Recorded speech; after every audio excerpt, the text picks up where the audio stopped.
think that we've got Angie Fieser, and once she enters the room, I think that our house is it's a better place. Yeah, if she could be here on time, it'd be nice so we can make good use of the meeting. But oh, Angie, hey, how you doing? I was here before you, just saying I saw you come on. So there's our small talk, so we can get going now. Very good. She just didn't have her screen up. All right, everyone. We're all here to talk a little bit about this capital budget request that we have for $200,000 essentially. And this money would be allocated through the Recreation Conservation Office.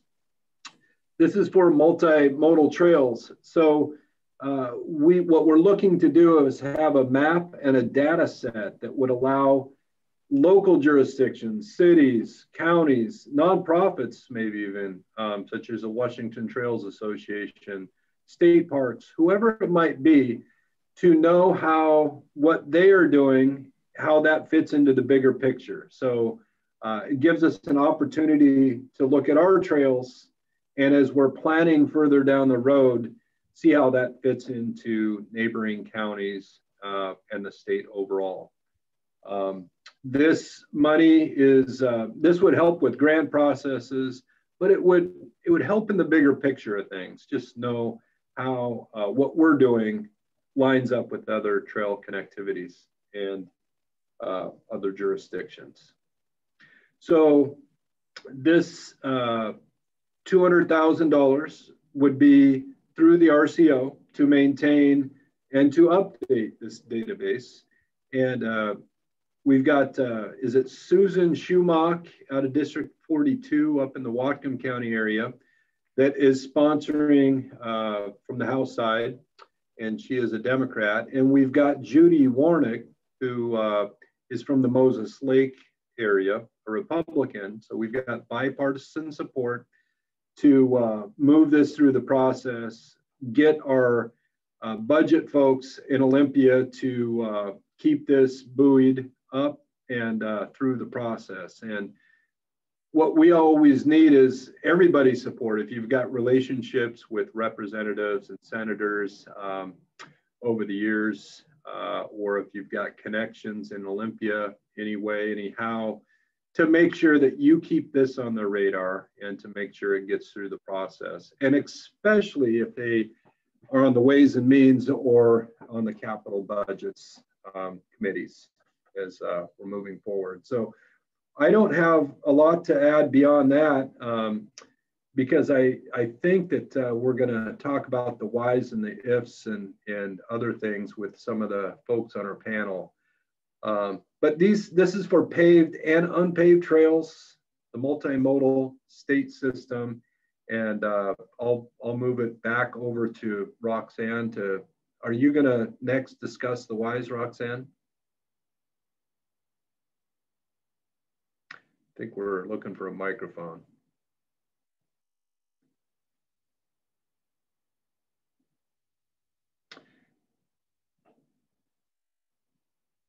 My unmute disappeared when I went to the share screen. All right. There we go. I think we're lined up now. Yeah.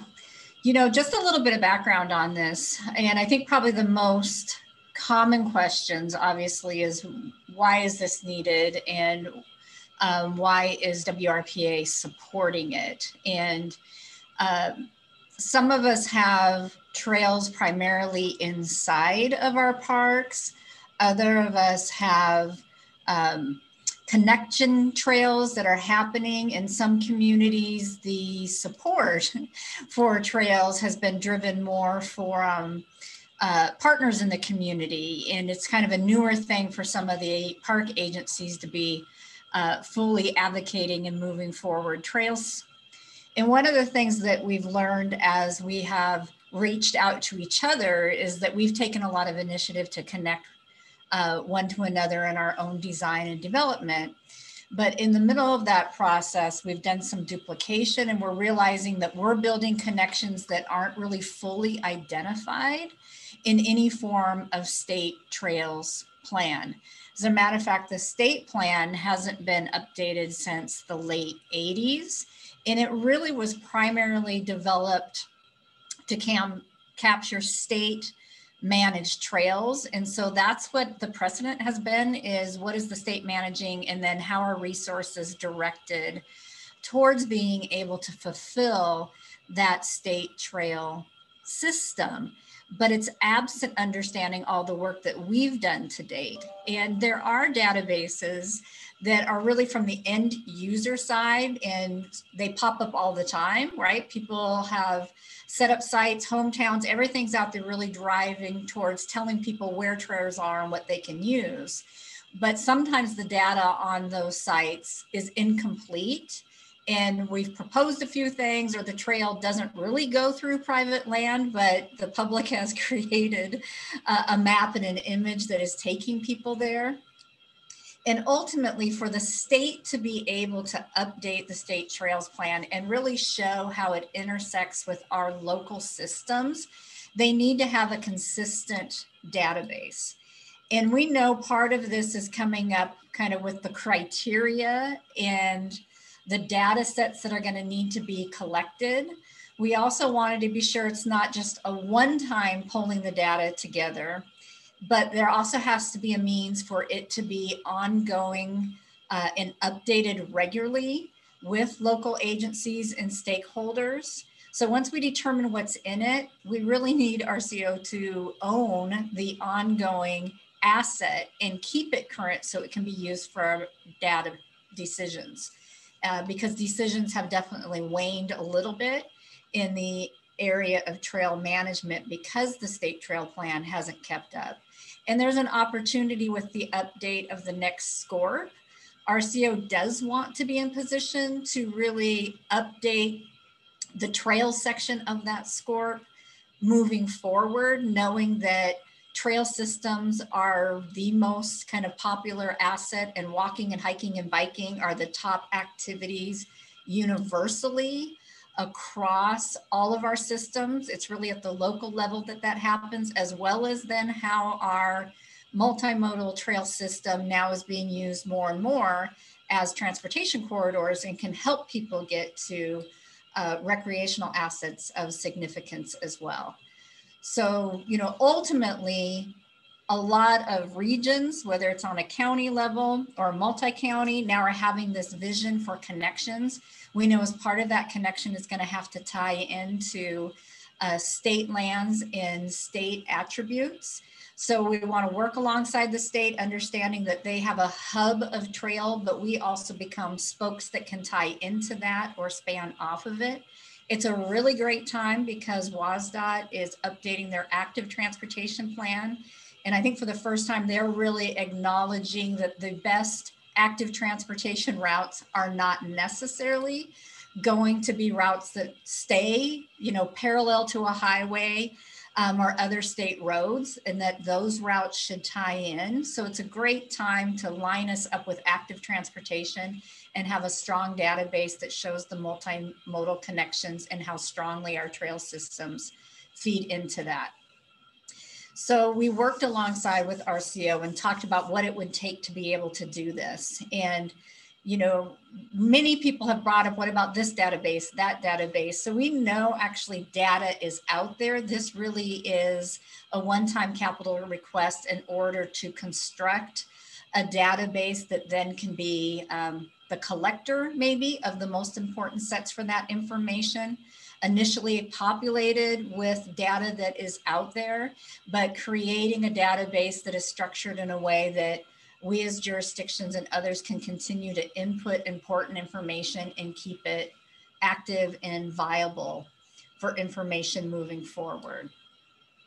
Again, having our data in alongside with the state data to say this is really what the state of Washington is trying to create, we'll be able to clearly see gaps and be able to elevate the trail system as one of our truly statewide significant assets that's a strong driver for our outdoor recreation industry. You know? So we did capture a few reasons in this, just the why behind having that inventory. because the inventory itself is something that we will be able to model and show those gaps, show some site conditions. We really see this as being our tool as planners, our tool for grant writing and for partnership development, less than an end user tool.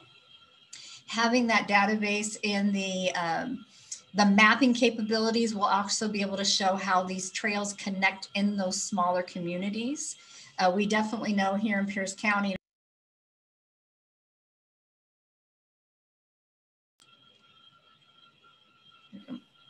Rox, oh yeah. All right, can you guys hear me? We can, Roxanne. All right. Thank you. Your mic went blank for a sec, but I think you're back on. Okay. Yeah, it popped up the moment and said that.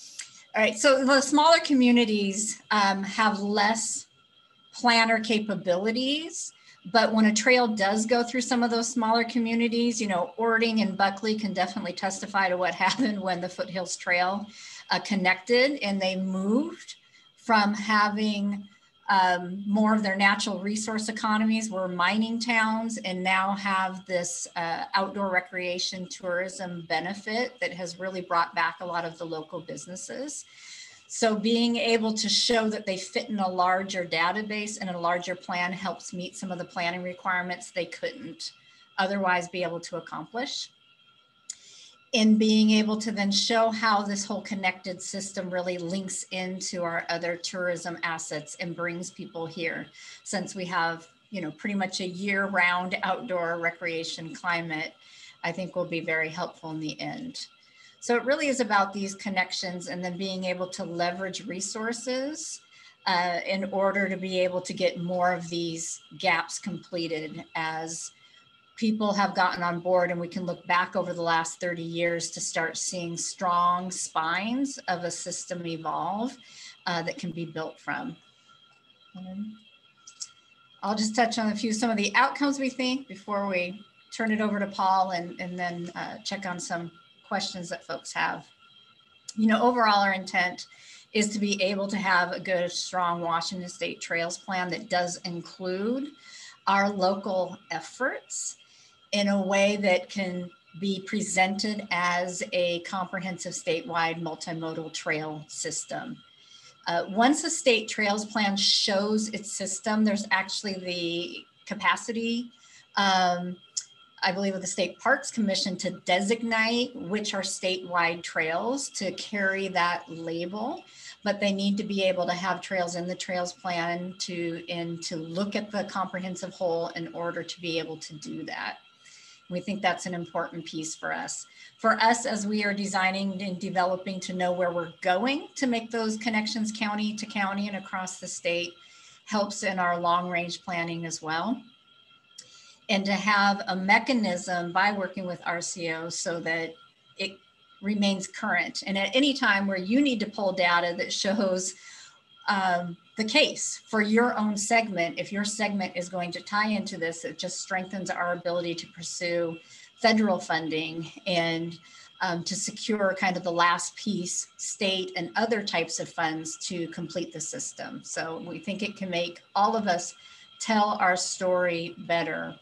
And especially those areas that maybe historically haven't gotten the grants or the funding because their segment by itself was not persuasive enough to get that resource. So this will really push us a little bit into a uniform way for collecting and updating the data. So we have to know that as end users, we're going to be asked for information in certain formats to keep this alive.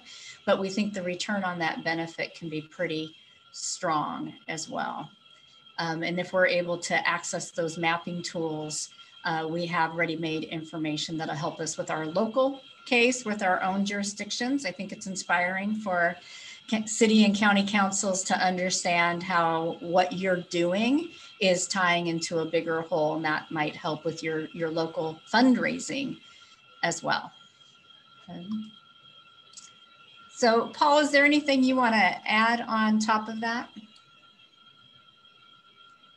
Yeah, Go ahead. But before we move to Paul, I just wanted to acknowledge a couple of comments and questions while everybody's here. We do have a link to the House Budget Committee. Thank you, Larry, and to the Ways and Means Committee, the Senate level, and also have a question, and a very good question, from Mary Dodsworth. And Mary was just asking about the limiting factors. If there's a lack of parks employees or staff or planners that would otherwise help feed this data to RCO, is there going to be a support network for that? And I could see that as a limiting factor if we don't have a whole system in the database. Although we do know this is going to be updated each year, so having a template is going to be, first and foremost. But I do think that we need to make sure that all the information is coming forward as best that it can. So go ahead, Paul. I just wanted to acknowledge that question, and maybe you've got an answer, or maybe we'll answer it once you're done with your little spiel. Yeah, so good afternoon, everybody. My name is Paul Brewster. I'm a planner with Thurston Regional Planning Council. We're compared to Puget Sound Regional Council up in Greater King County metro area, we're much smaller. So our agency represents Lacey, Olympia, Tumwater, Thurston County, the city of Yelm, and some smaller communities. So I'm bringing kind of a practitioner's perspective to this tool. So our region developed a countywide multi-jurisdictional shared use trails plan in 2007. And we did not have a statewide database tool then. And we're updating our regional trails plan now, and we still don't have such a tool to be able to look for those opportunities. So I just kind of wanted to just share from my perspective how this tool would really benefit communities across the state.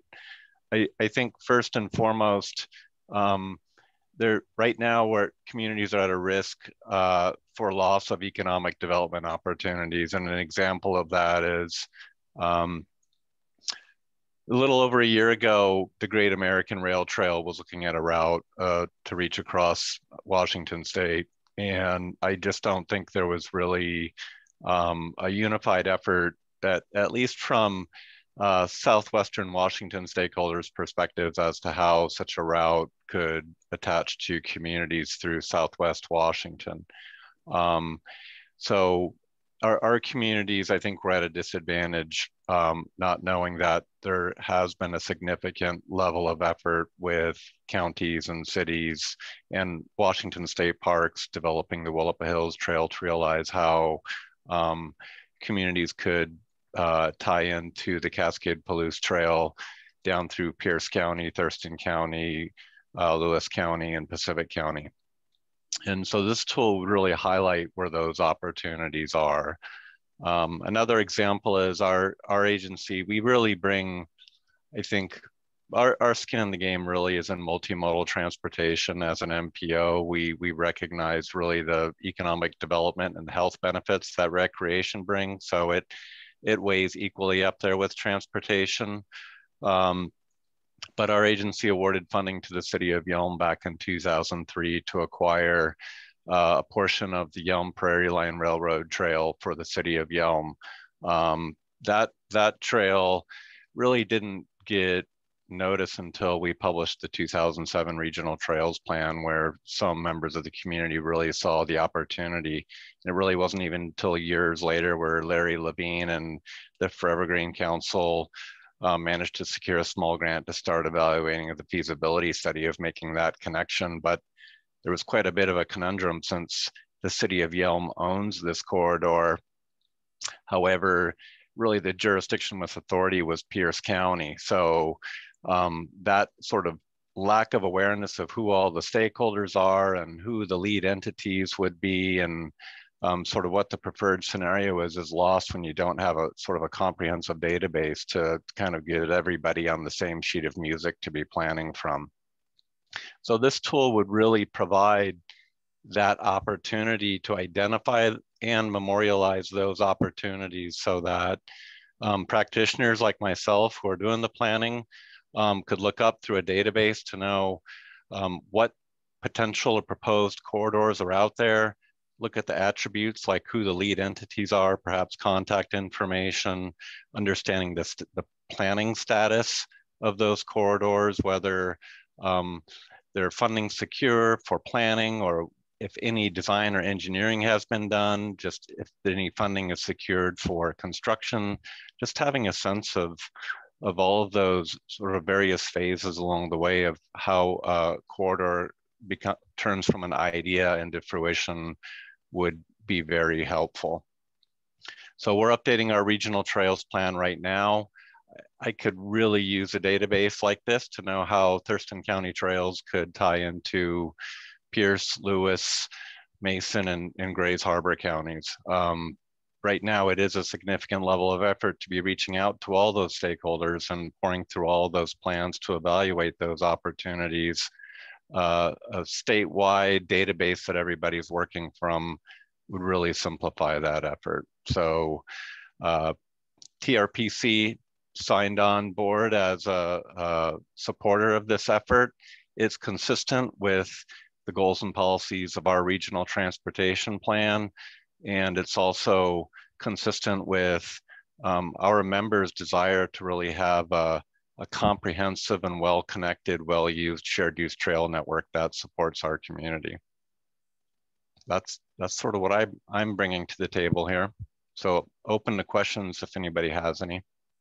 Oh, there was a comment about sort of maintaining a database and how smaller communities that don't have staff or perhaps GIS could help. And I would just say, I think there's a role that regional transportation planning organizations, MPOs, and lead county entities can play in helping those smaller communities with developing those databases.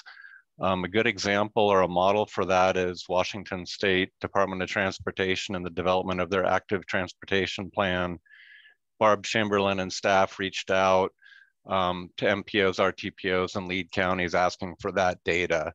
And we were able to provide that because of our regional trails planning efforts. I think down the road, there may need to be some consideration to make funding available or probably have some guidelines to communities as to how they can develop these databases. But if they're not supporting and developing these databases in-house, a statewide database as is proposed here could really help fill that bill for smaller communities. Yeah, thanks, Paul. And Mary, I think that's a great question. And that's actually why I think there is this initial capital investment to really pull all the existing data. So it's initially there. So it starts to become something that the individual, when grant applications, or what is that process moving forward, which is just more of a refinement as agencies are actually developing the trails and evaluating what was submitted. But we're hoping that having that initial work done through this capital investment relieves some of the burden there. And as Paul said, the timing just feels right because we know active transportation for the state is taking this initiative. If we can work to get our multimodal trail system map at the same time, I think there's more possibilities to see how those things align and then to be able to have an understanding of the transportation benefit and maybe some of the transportation funding related to the trails that do serve that purpose. And I noted that Kayleen Cottingham, the director for RCO, is on the call with us. So I'd love to give Kayleen an opportunity to speak to how RCO sees being able to use this capital investment and help move trails forward statewide. Hi, everybody. Thanks for including me. I just popped on my calendar like right at noon. So I thought, hey, I come in and see what you guys are talking about. As you know, this was this proviso, I don't believe was in the governor's budget. So I have to be somewhat neutral on it. But as you know, we are have just started into our cyclical planning. We do the SCORP plan every 5 years, and as part of that, we do the trails plan and the NOVA plan and the boating plan all tucked in together. So this would be a good kind of a linkage with all the planning that we do here at the RCO. It also links in nicely with the statutory requirement that we have for designating the statewide trail systems. And we haven't done that. It's not anything that's been funded in this agency, but it's on our list of things to do when we get some opportunity to do that.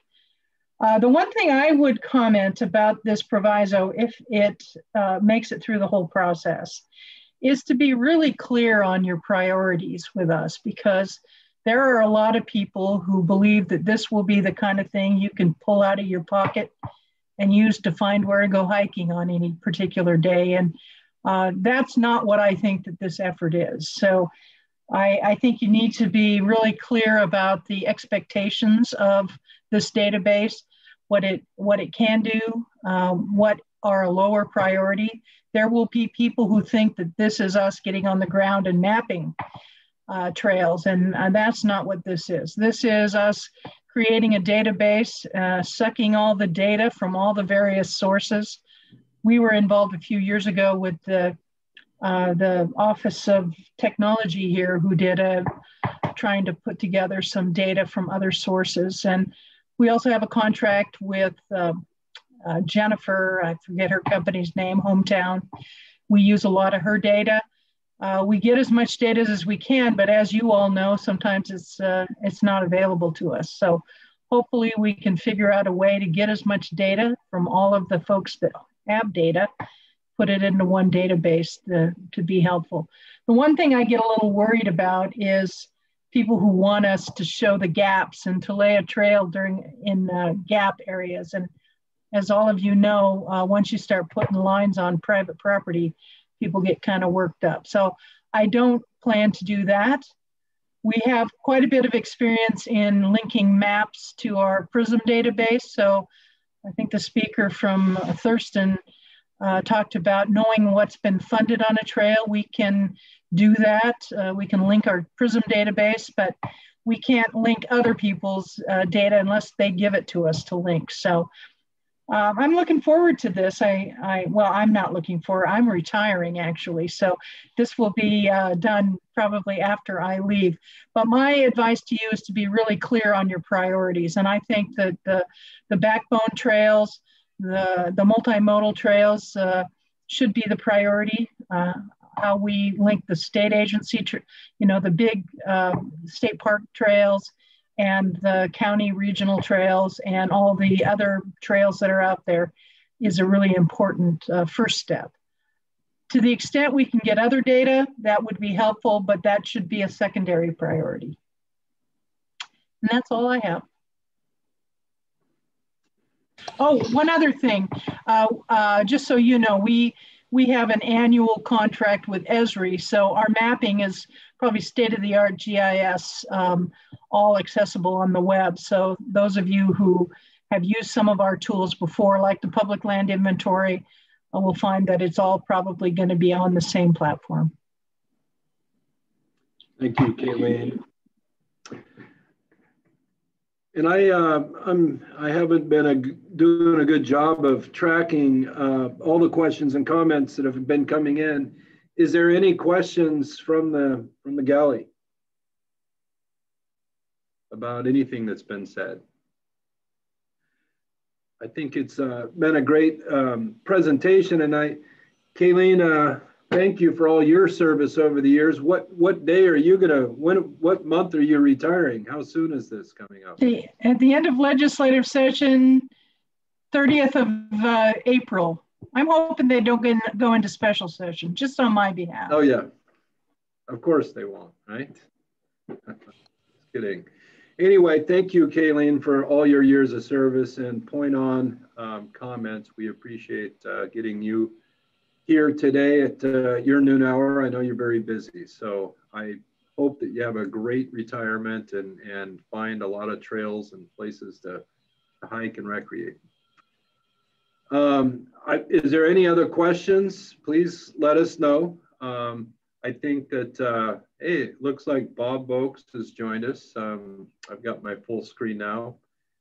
Thanks, Bob. Anacortes has incredible trail systems, and we've been doing trying to get connection between Skagit County, Deception Pass State Park, and the Anacortes Community Forest Lands. And that's been a long process, and we found some key connections, and we're able to work through some of those easements to get that done. So we've been working a little bit regionally, but for instance, with the Centennial Trail, Snohomish County's done a nice job of bringing it from the south to the north.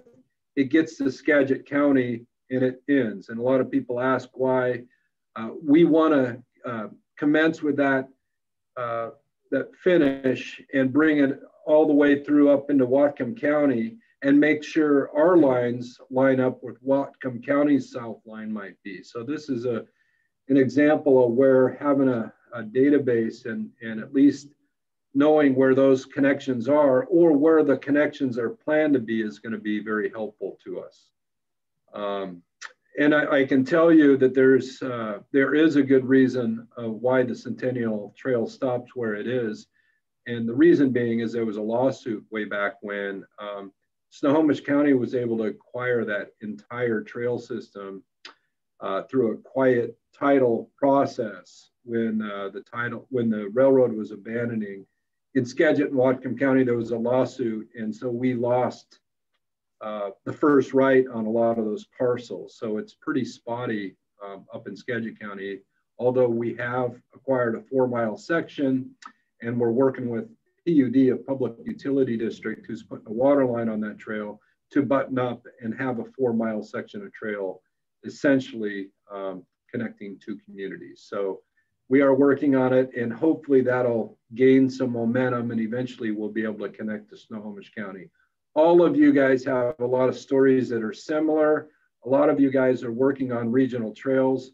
Hopefully having something that we're talking about today will really help us in making sure these connections make sense from a state perspective or a bigger picture. So anyone else want to add anything? Ryan, I just add that, you know, I think that point that you raised as well as Kayleen is right. We all really like and love our trail partners, but, you know, I inherited a lot of maps where people just drew some lines and then people just started to believe those lines were it. And it is really important that this database becomes those things that really the nonprofits and the public entities can actually deliver on. And we're building technically feasible type lines, and that those things that have barriers that really can't overcome we want to, you know, assess those and get beyond those so that we're finding an alternate right away. And I think we heard some of that, some of the issues with the watershed, right, in Snohomish County.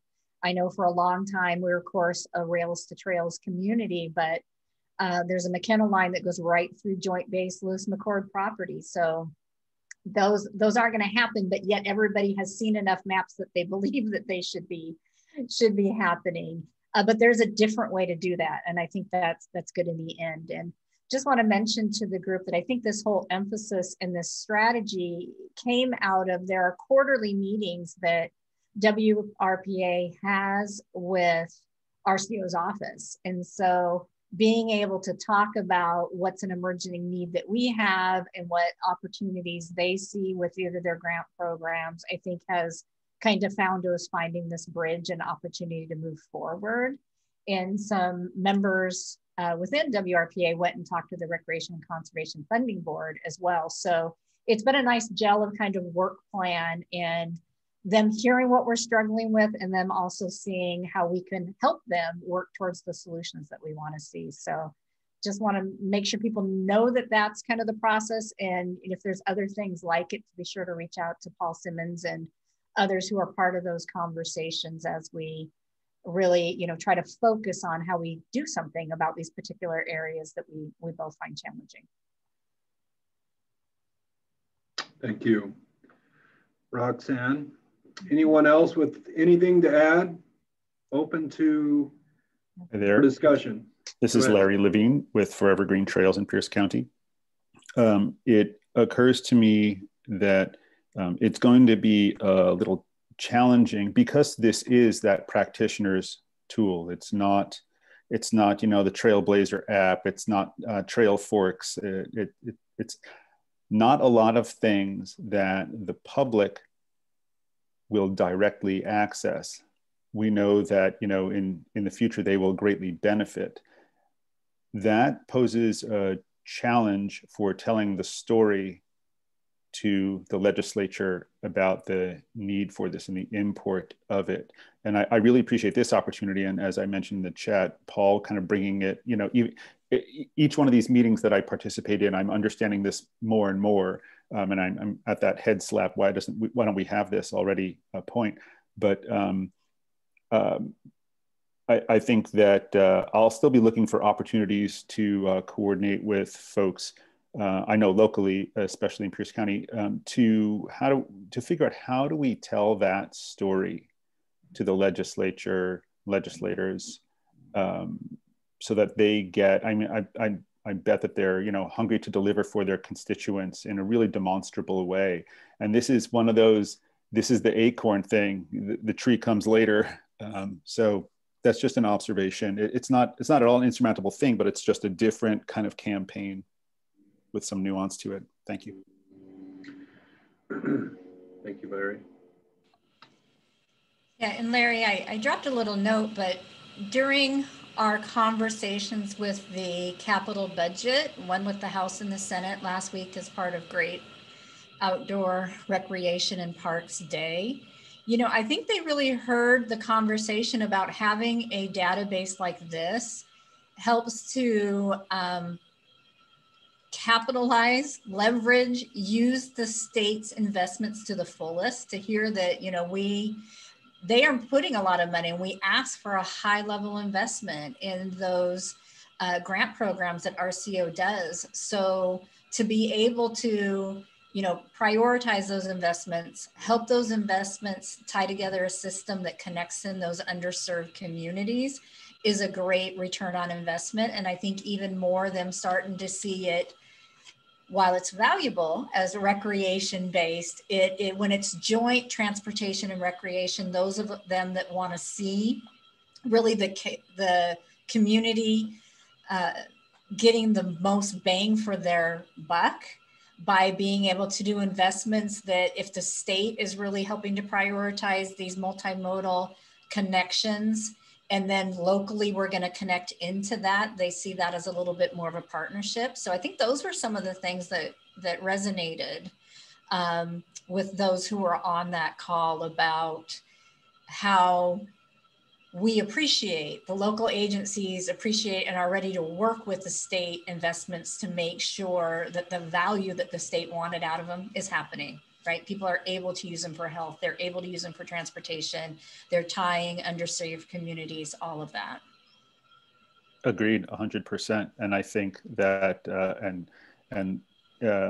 the economic benefit, again, as Paul was touching on, that, you know, can be derived, I think, maybe coming in with some well-vetted case studies of, you know, before and after, and the economic benefits, especially for some of the small rural towns where they really need to diversify their economies, would benefit.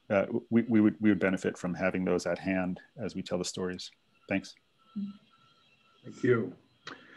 And knowing that, you know, if we can get something started and it's something that we can add to, update, maintain over the years, we don't know where it could evolve. In other words, one day it could have some benefit. And I think we need to be careful about framing that way, as Kayleen said, you know, what is the tool and what is the use? But I think it's really going to help us when we're putting together trail maps later on, find connections and create connections across the state and show those connections. And I don't know how that would be done or who could use it in that way, but you know, even some of the nonprofit trail groups, such as the Washington Trails Association, that keeps their own database, but it's certainly not comprehensive.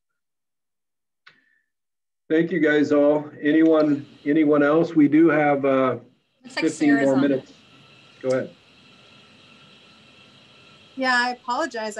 I joined late, so I'm not sure if this was already discussed, but I'm just wondering, I think the Trails database managed by RCO would be amazing, but are we sure that there aren't other state agencies already have all this in their database? And one of the things I think about is PSRC does maintain a database of sidewalks and roadways and trails for the purposes of identifying segments that are eligible for grant funds in the future. And so I wonder, and again, apologies if this was already covered, but one of the ways a trail database could be used, and we may or may not want it to be used that way, is that your trail or trail conditions or trail segments need to be on the database in order to be eligible to apply for a grant.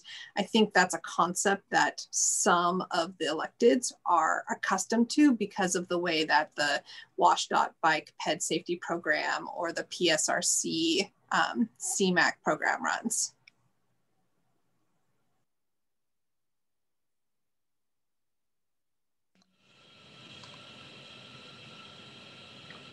Does anyone have an answer to a question about whether this is a duplicate inventory or a database?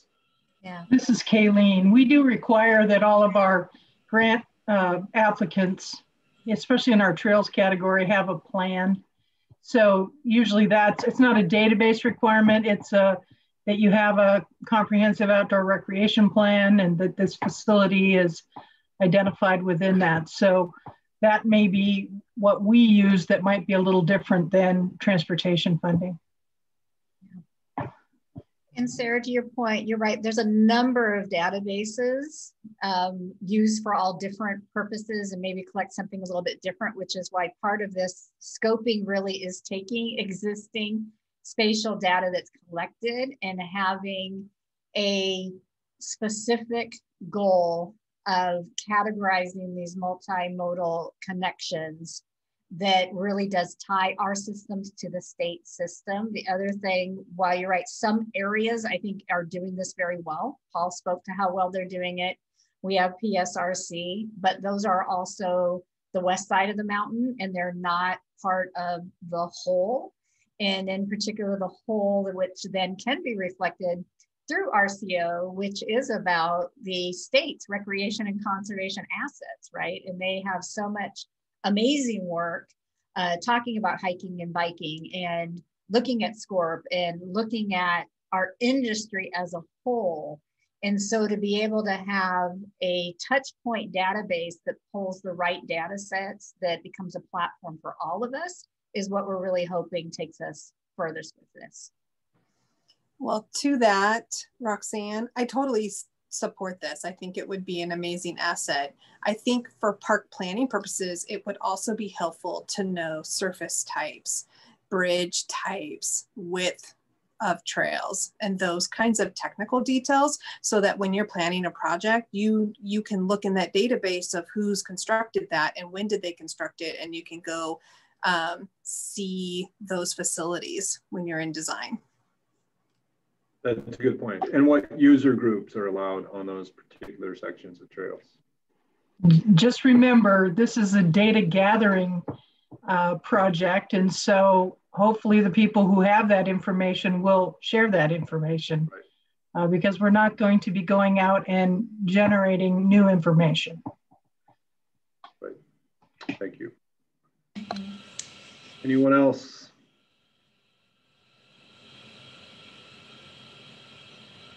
Well, we can let you guys all get back to your usual lunch breaks and whatever you might do with it. So unless there's anything else, Roxanne, Paul, anyone else?